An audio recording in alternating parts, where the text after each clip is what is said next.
morning. How are you? It's been great, hasn't it? I've been blown away by the whole thing. In fact, I'm leaving.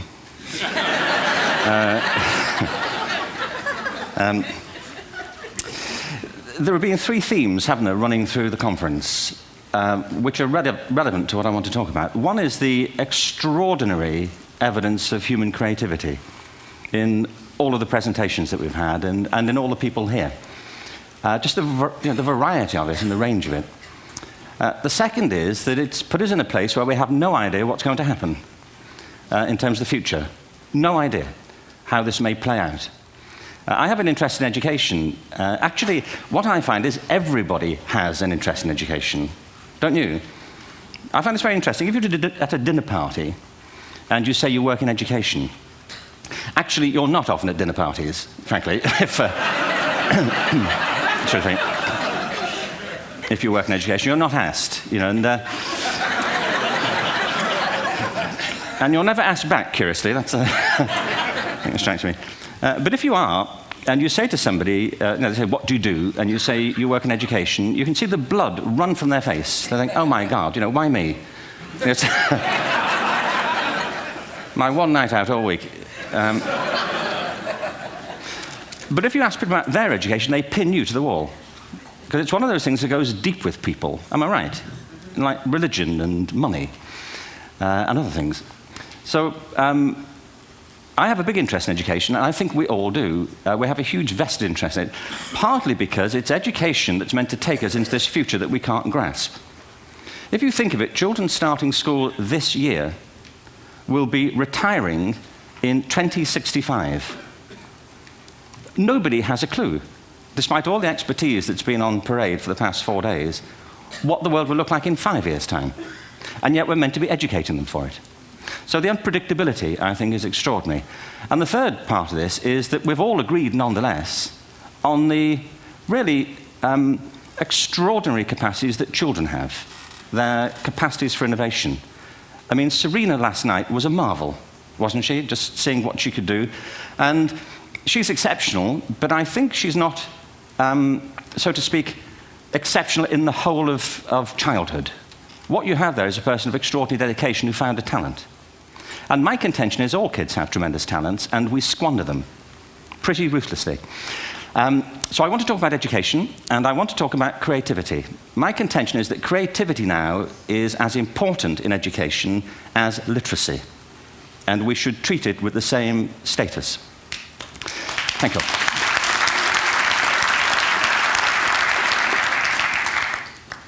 That was it, by the way. Thank you very much. So, 15 minutes left. Well, I was born... No, I had a great story recently, I love telling it, of a little girl who was in a drawing lesson. She was 6, and she was at the back drawing, and the teacher said this little girl hardly ever paid attention. And in this drawing lesson, she did. And the teacher was fascinated. She went over to her and she said, what are you drawing? And the girl said, I'm drawing a picture of God. And the teacher said, but nobody knows what God looks like. And the girl said, they will in a minute.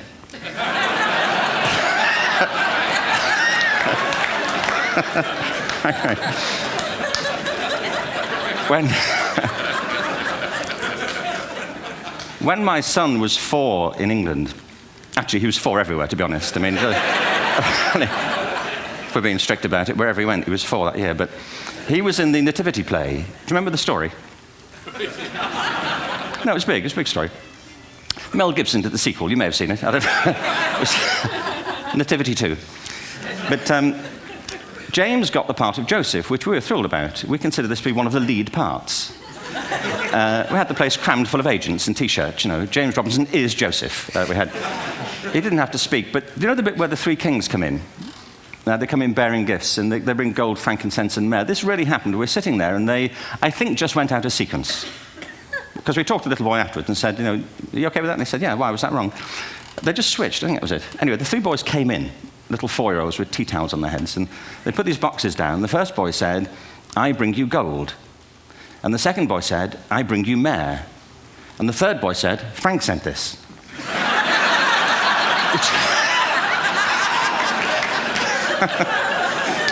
It's great.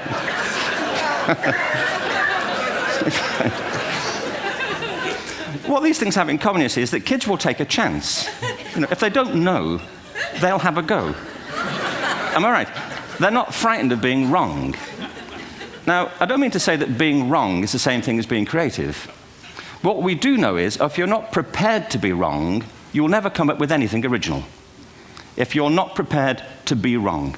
And by the time they get to be adults, most kids have lost that capacity.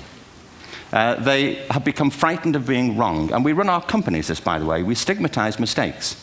And we're now running national education systems where mistakes are the worst thing you can make. And the result is that we are educating people out of their creative capacities. Picasso once said this. He said that all children are born artists. The problem is to remain an artist as we grow up. I believe this passionately, that we don't grow into creativity, we grow out of it. Or rather, we get educated out of it. So why is this? I lived in Stratford-on-Avon until about 5 years ago. In fact, we moved from Stratford to Los Angeles. So you can imagine what a seamless transition this was from LA. Actually, we lived in a place called Snitterfield, just outside Stratford, which is where Shakespeare's father was born. Are you struck by a new thought? I was. You don't think of Shakespeare having a father, do you? Do you? Because you don't think of Shakespeare being a child, do you? Shakespeare being 7. I never thought of it. I mean, he was 7 at some point. He was in somebody's English class, wasn't he? Do you understand? Really? How annoying would that be?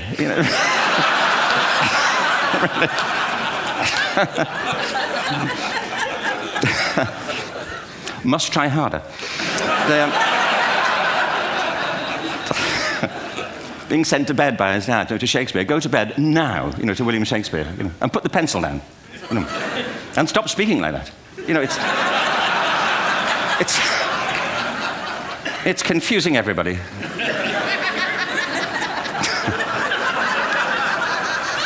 Anyway,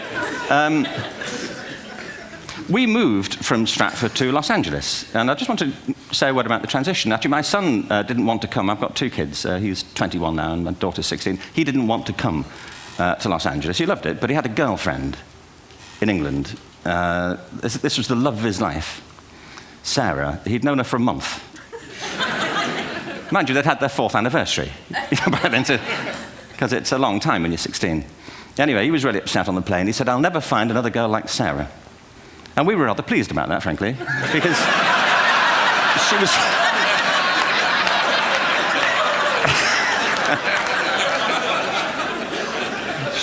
she was the main reason we were leaving the country.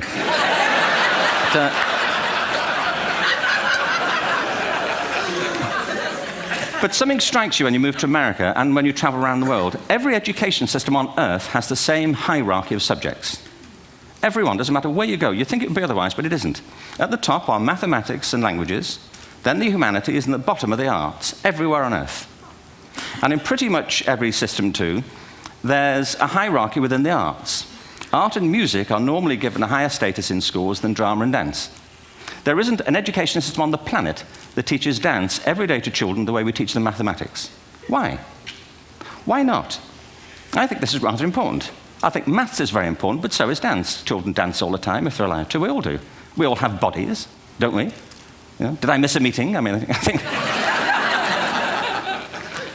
Truthfully, what happens is, as children grow up, we start to educate them progressively from the waist up. And then we focus on their heads, and slightly to one side. If you were to visit education as an alien and say, what's it for, public education, I think you'd have to conclude, if you look at the output, who really succeeds by this? Who does everything they should? Who gets all the brownie points? Who are the winners? I think you'd have to conclude the whole purpose of public education throughout the world is to produce university professors. Isn't it? They're the people who come out the top. And I used to be one. So there. And I like university professors, but, we shouldn't hold them up as the high watermark of all human achievement. They're just a form of life. Another form of life.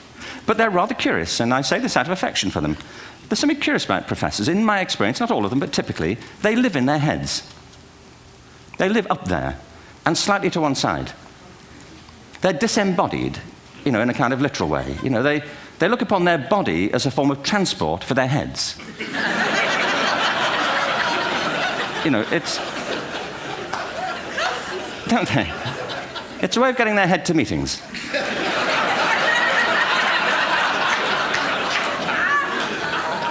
If you want real evidence of out-of-body experiences, by the way, get yourself along to a residential conference for senior academics and pop into the discotheque on the final night. And there you will see it. Grown men and women writhing uncontrollably off the beat, waiting to it ends so they can go home and write a paper about it. Now, our education system is predicated on the idea of academic ability.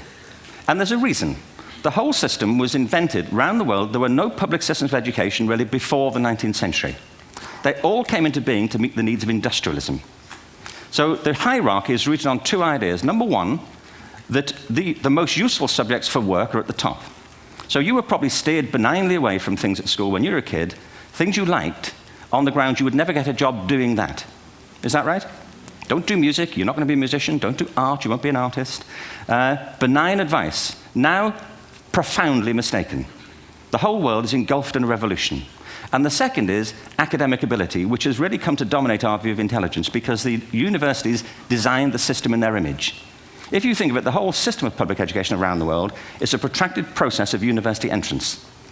And the consequence is that many highly talented, brilliant, creative people think they're not, because the thing they were good at school wasn't valued or was actually stigmatized. And I think we can't afford to go on that way. In the next 30 years, according to UNESCO, more people worldwide will be graduating through education than since the beginning of history. More people.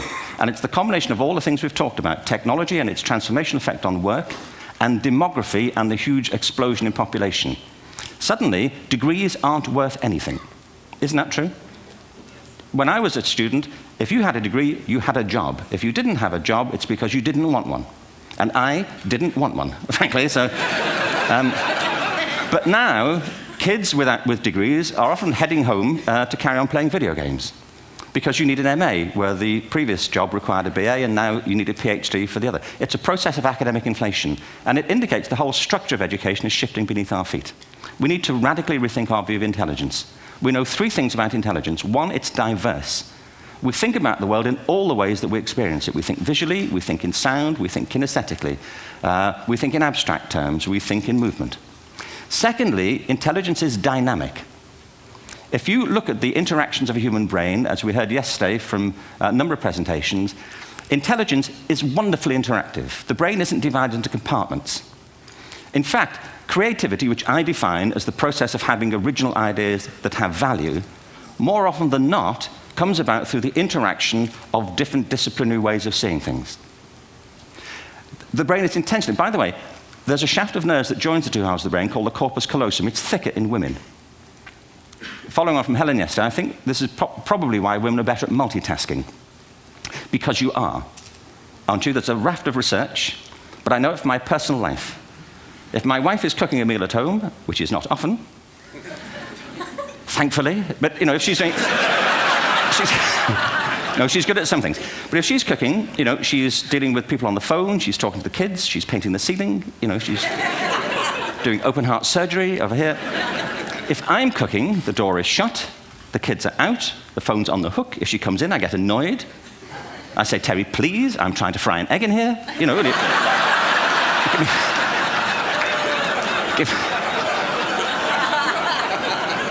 Give me a break. Actually, do you know that old philosophical thing? If a tree falls in a forest and nobody hears it, did it happen? Remember that old chestnut? I saw a great T-shirt recently which said, if a man speaks his mind in a forest and no woman hears him, is he still wrong?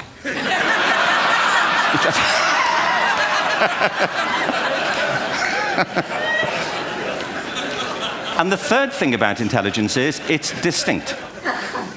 I'm doing a new book at the moment called Epiphany, which is based on a series of interviews with people about how they discovered their talent.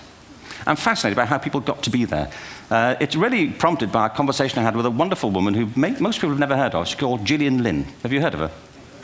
Some have. She's a choreographer, and everybody knows her work. She did Cats. and Phantom of the Opera. She's wonderful. I used to be on the board of the Royal Ballet in England, as you can see. And anyway, Jill and I had lunch one day. I said, how'd you get to be a dancer? And she said it was interesting. When she was at school, she was really hopeless. And the school in the 30s wrote to her parents and said, we think Gillian has a learning disorder.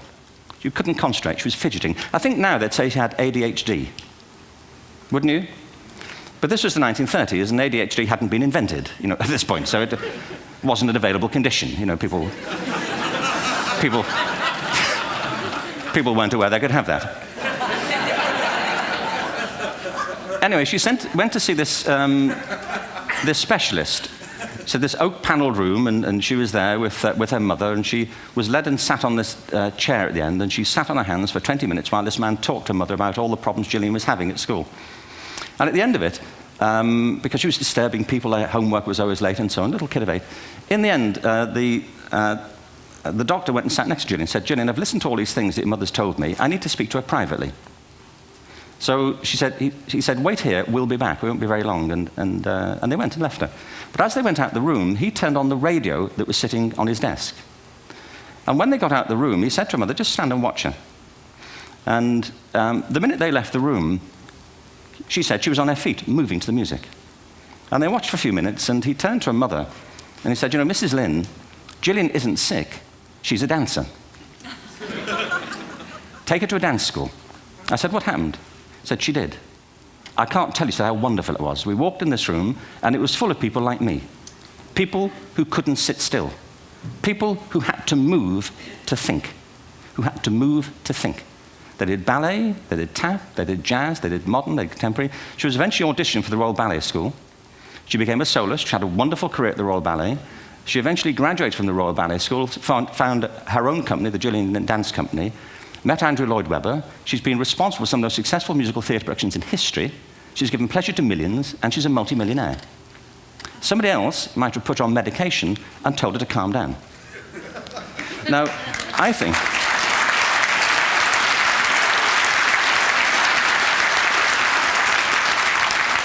What I think it comes to is this. Al Gore spoke the other night about ecology and the revolution that was triggered by Rachel Carson. I believe our only hope for the future is to adopt a new conception of human ecology, one in which we start to reconstitute our conception of the richness of human capacity. Our education system has mined our minds in the way that we strip mined the earth for a particular commodity, and for the future, it won't serve us. We have to rethink the fundamental principles on which we're educating our children. There was a wonderful quote by Jonas Salk, who said, if all the insects were to disappear from the earth, within 50 years, all life on earth would end. If all human beings disappeared from the earth, within 50 years, all forms of life would flourish. And he's right. What TED celebrates is the gift of the human imagination. We have to be careful now that we use this gift wisely and that we avert some of the scenarios that we've talked about. And the only way we'll do it is by seeing our creative capacities for the richness they are and seeing our children for the hope that they are. And our task is to educate their whole being so they can face this future. By the way, we may not see this future, but they will. And our job is to help them make something of it. Thank you very much. Bravo. Here.